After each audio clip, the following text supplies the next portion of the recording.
Morning nga guys, magluluto na naman tayo ng ulam sa punan. Ayan, suso po ang ating lulutuin, gagataan. Ayan ang ating gata, ayan ang ating mga sangkap. Ayan, may sili, may luya, may bawang, sibuyas. At ito naman guys, ang malunggay. Hinugasan ko na yan. Ayan, malinis na yan guys. Ayan, bubuksan na natin ang ating kalan. Ating painitin guys ang kawali. Gigisayin natin yung sabaw.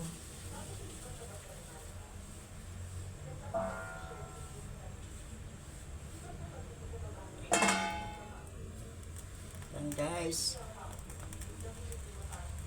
Isayin natin ng konti ang ating sangkap saka itong shell. Hinaan natin ang apoy para di masunog. Ayan.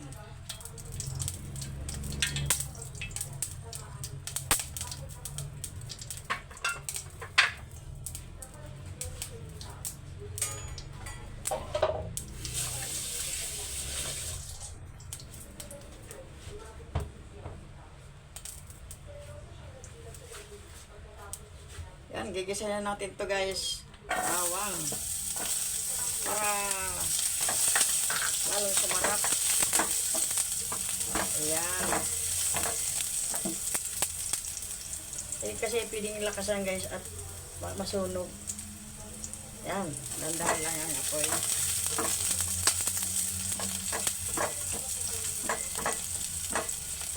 At ilalagay na natin ang sibuyas guys. Para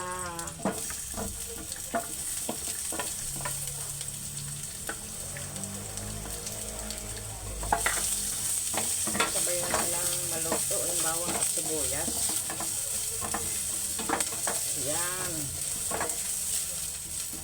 Ito guys, maprocess yung luto itong aalisan mo pa ng likod, yung likod niya, yung pinakadulo niya, aalisin mo yun para pagkain mo, matatanggal agad yung yung laman ng suso.